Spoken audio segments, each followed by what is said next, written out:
want to go over the composition just a little bit because there's some things that I tend to forget even when I'm formulating, and I tend to forget, like, oh, why didn't I use maybe a mixed color, or when would I use mixed color, or would I use a UC in combination, and what's the background and the composition of the color. And I think that's really key because our color line is really comprised of a really good built-in brown, a really good coverage system, but sometimes we have to remember to fill out our formula, and we forget that. And we always have that voice in the little back of our head that always tells us, okay, she says she doesn't want warmth.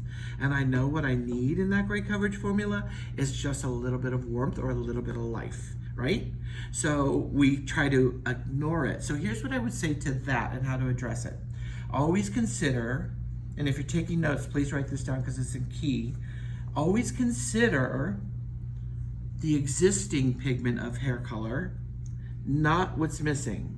And in gray coverage, we always target what's missing, right? That is part of your equation, but you have to remember what's the percentage of their natural hair that's left. And we have to formulate for that as well. So thinking of that, if she's got 50%, let's make it easy, and she's a level 5, right? If she's a level 5, then I have to consider if she says, I don't want any warmth, that part of my formula equation has to be on the cool side. But I know that I need warmth in there in order to control the other 50%. So I'm gonna have to mix a ratio. So I wanna talk about composition really quick, and I'm gonna just lift the book up so you can see it. So if you can see this really well, in the natural series, you're gonna see a combination of all 100% background. That's gonna be your go-to or your staple, and remembering that our composition is on the cooler side. Okay, so it's completely different, and I'll explain that in a minute. So this is 100%, so this is always going to be a part of that equation. But what if you need a little bit more translucency or vibrancy? That's when you're going to scoot over. So now you're going to see maybe a 6.1 up here, or 9.1, sorry, I'm looking at it upside down. So the composition is going to be 50-50. 50% of the brown and then 50% of your tone. So that's something you have to consider. So I might want to do, let's just say an 8.1, a 6.1, but I might need a little bit of warmth. So that is perfect to go over to, let's see, where's it at? It's going to be on this side. And that's a perfect opportunity. And I think this is probably one of the most forgotten categories, which are the 03 series. So in the 03 series, you see that there's 50% of the brown in the level 6. You got a 0, and we'll talk about that in a minute. So you have a 0, that's going to be another 30%, because the second number is always 30% of whatever you're using. And then you've got 20% of your gold. So wouldn't this be a great opportunity to add the 03 to my combination of an N, or even a 9, an 8.1 or a 6.1? Absolutely. Let me tell you why. For this category, when you look at it, you've got 50% of your brown, you've got 30% of 0, but 0 acts as a placeholder. So now what you have is you have 50 and 30 equals 80. So you have 80% of brown in that color with only 20% of the gold. So the brown is really going to take over, because it's your background color, over the 3, but the 3 is going to help you to cover the gray as an underlying tone. Does that make sense? If it makes sense to anybody, just shake your heads. Okay, great. So that will always help me, and I always think about that. The same thing happens when you're working with, let's see. Here they are, the UC series. Here's what I want you to remember with the UC series. Yes, are they created for ultimate cover? Would you agree? Yep. All right, but remember that the ultimate cover aren't double pigment. And that's a key, because most manufacturers with gray coverage use a gray coverage system that has double pigment. So since it doesn't have double pigment, it has just a little bit more pigment, we've increased the alkaline in order for it to open up the cuticle and allow the color to drop in. Does that make sense? So where would I be able to use this? If I have a really good formula that I'm working with all the time, and I think, you know what, she's gotten a little bit resistant. And the reason why she's become resistant, and this is from my own experience, I think of clients that I worked on, and I would always remember the number one question is that the formula you used the last time? I loved it. And all of a sudden I've been doing them 5-10 years, right? And what happens is I didn't consider that their life cycle has changed. And maybe the gray has become a higher percentage, and I keep using the same formula, but yet it's not working the same way that it initially did in the beginning. So now I have to consider, okay, so if it's not working the same, what is it that's different? Her life cycle. So now my formula has to change. And this is when I can look at, could I, if I love my formula that I'm using maybe a natural series or a 6.3, could I use an ultimate cover and add that into my, if you will, cream into my coffee? That's gonna give me a little bit more alkaline, and that's gonna open it up to drive my normal formula back in. Does that make sense? Okay, cool. Now, let's flip it. What if you use a UC series and you're using a level 6 UC and you think, okay, I always use a 6N, but remember there's more alkaline, so it's gonna look like a 6.5 visually, so now it's gonna look hollower to your eye only because of the alkaline source. Does that make sense? So UCs can either work with you, but we have to sit back and think about it. Where do you want to add a little cream to your coffee? That's when I love to work with the UC category, because that's going to be my little cream to my coffee to give me a little bit more flavor to my formulation. Cool? So I want you to consider that. Also, I want you to think of the composition of the 2 3s and the 3 8s. The 3 8s are another forgotten formula additive because it's perfect for me. A 3 8 is the same thing. You've got your 6, 50%. You've got your 3, 30%, and then you've got your 8. So that's 20% of brown. But here's the difference between this and the brown in the natural series. This brown is a natural brown. It is a warmer brown. Very similar to what's built into our So Pure line in visual effect. So could I use a 3 8? Absolutely.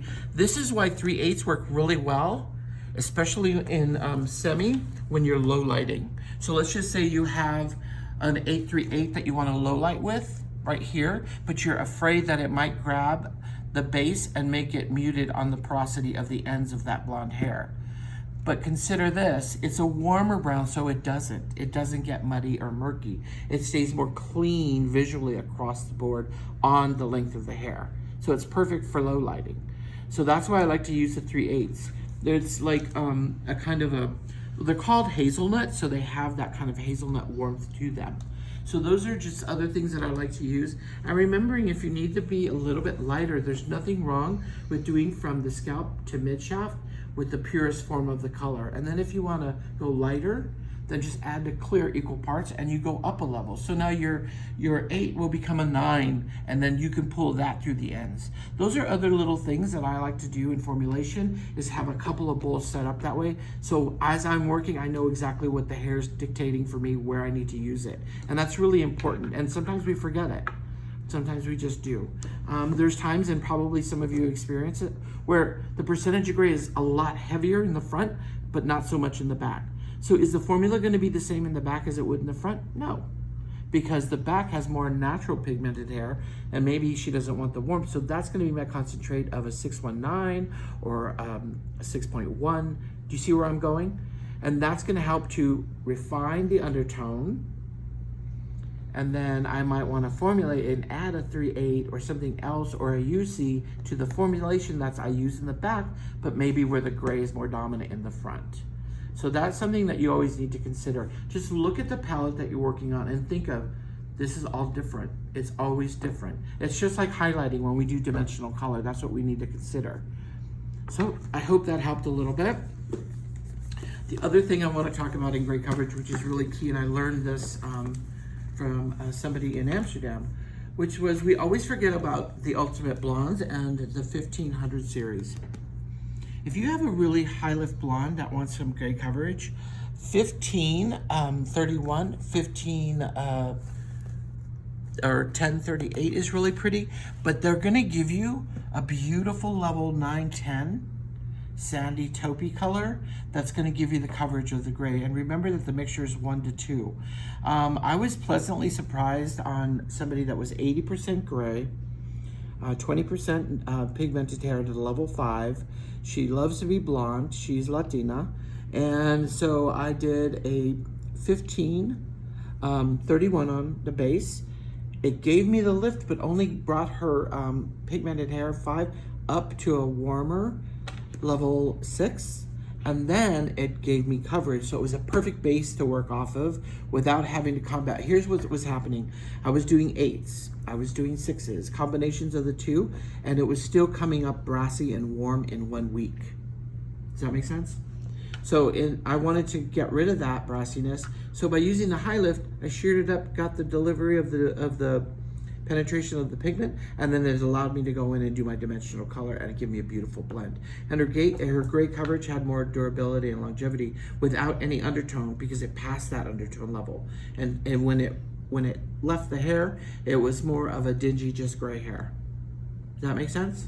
Because I remember she was 80%. So dominant 80% of the pigment was that hair.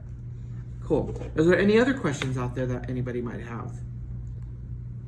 Anyone? Mm-hmm.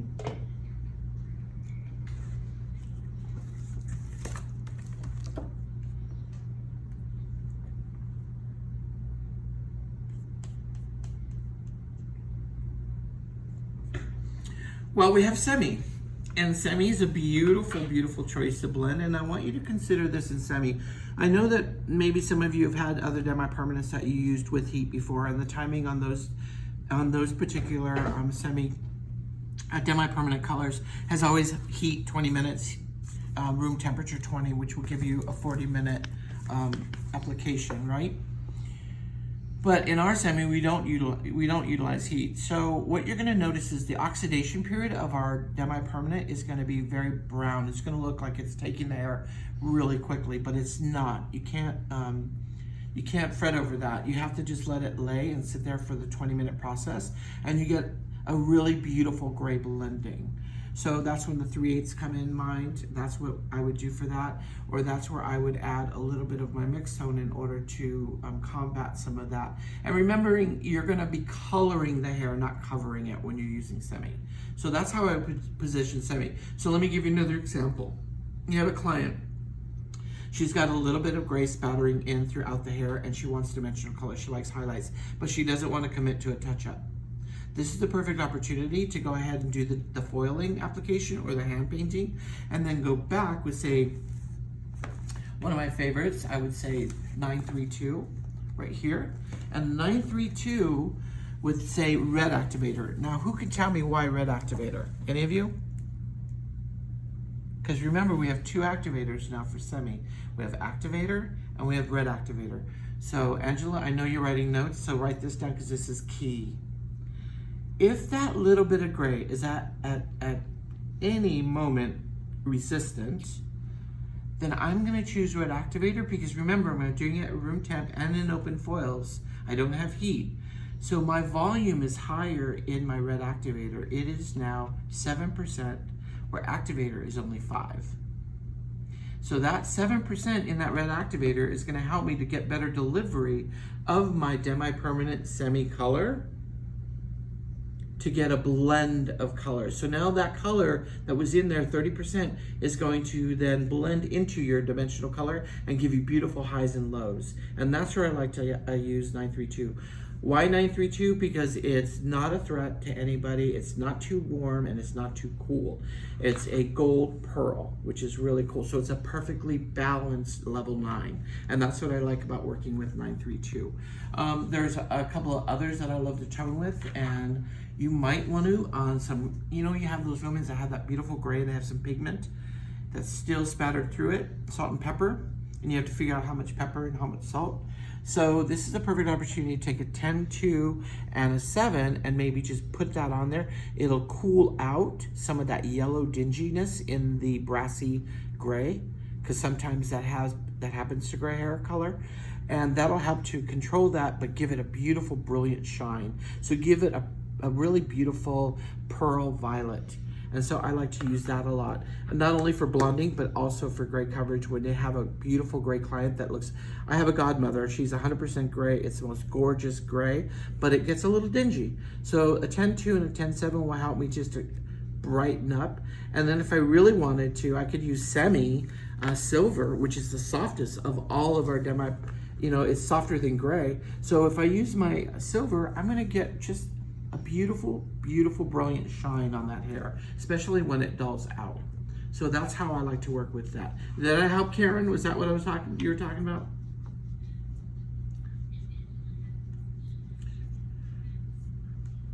Yes.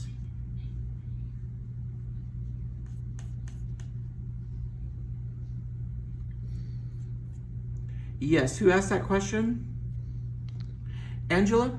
Yes, so the question that Angela's having is, would UC make the hair appear a little bit lighter? Yes, about a half a level. So you need to consider that, because the alkaline that's in there, that's the alkaline in the ceramides, that's gonna give you a little bit more sheerness. So I always like to call them hot pockets. They look like little hot pockets. So what do I need to do? I need to add to my formula, or go down a level in my formulation. So instead of maybe in the UC series, instead of using a 7, let's just say 3-5, I might want to just bring it down to a 6-3-5 and consider the ratio, dropping the ratio down just a little bit. So in other words, instead of 30 grams or a half ounce, I might use 20 grams. So I'm still using a darker level, but having a little more ammonia, so I'm not gonna overshoot and get hot pockets. I'm gonna get a really better blend or saturation of color and tone. Did that help, Angela? Okay, cool. Is there anything else that I can address really quick here? So we have plenty of time. Oh my gosh, it's already 2:30. Time's flying. Yes.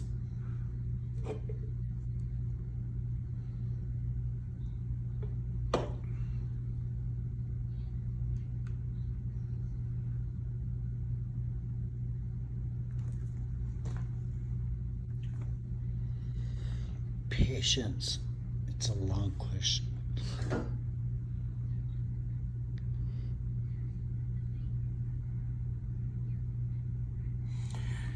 Absolutely. So, great question.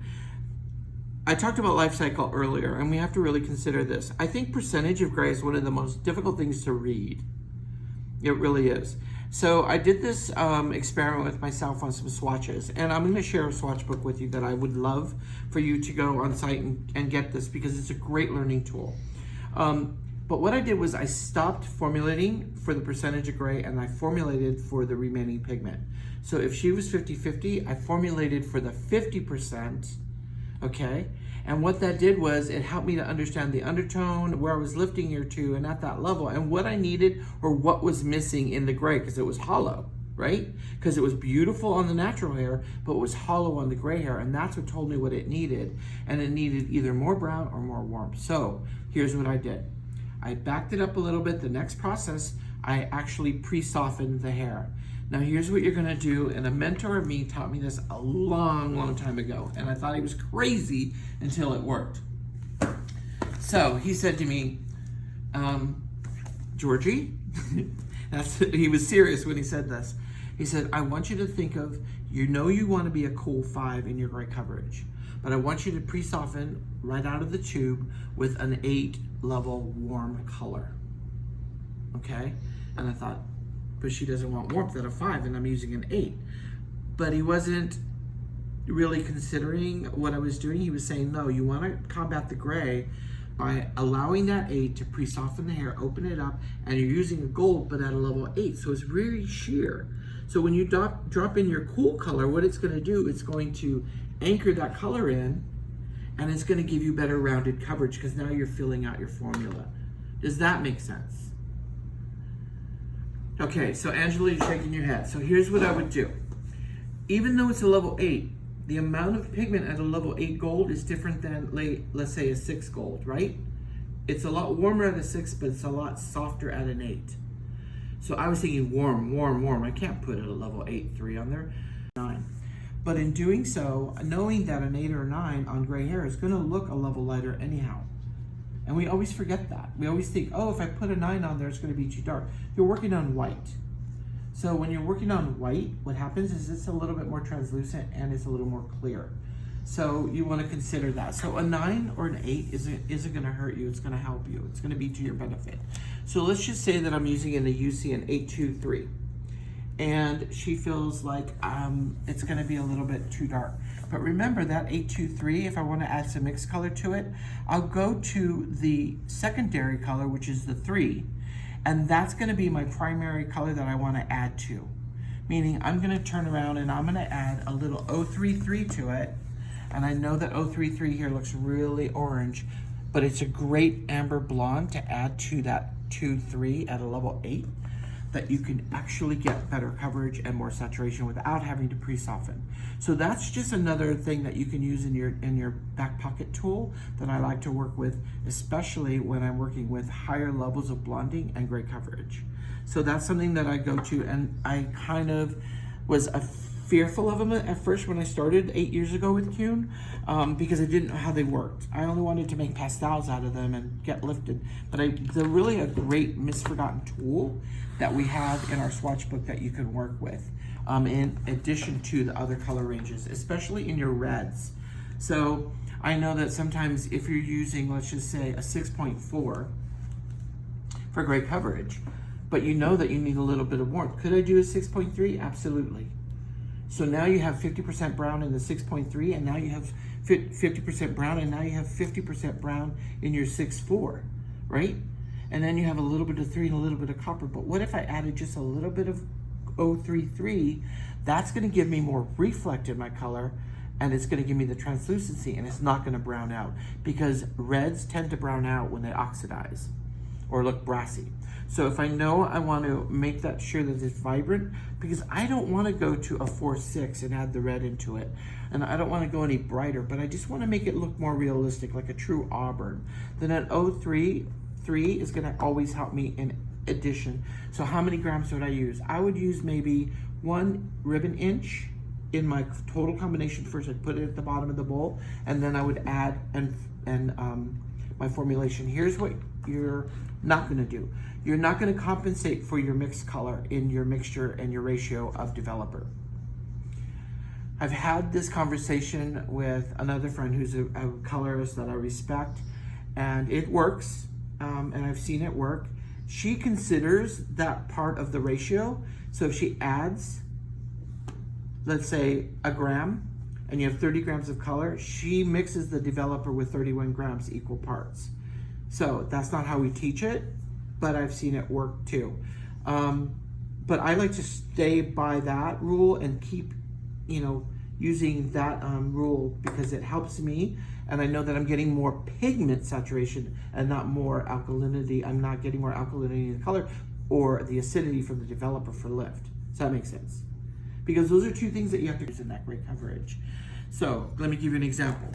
And I can only think of her name. It's an old client that I used to have, Jerry Mills. She had a twin sister. And if I wanted to use, let's just say, a level 8 on her hair, or maybe it wasn't covering enough, and I wanted to maybe go with a level 7, or if I wanted to drop it even further down, I would increase my developer to get a lighter version of that tone versus going higher. That's not giving me the blend or the coverage. So let me repeat myself so I'm clear, because you guys are looking at me kind of like, what? So let's say I'm using a level 8 and with 20 volume, and it's worked great, but all of a sudden she's becoming a little resistant to my formula, and it's looking a little bit drabber. I will increase my volume of developer then to give me the half a level of lift that I need, but I'm still saturating it with the level 8, so I'm still kind of cleaning it up. It's the opposite of what you would do with adding more alkalinity, say in the UC series. You're adding more developer, which is acidic, getting the level of lift. So you're putting more gas into your car or your tank of gas in order to get further with your destination.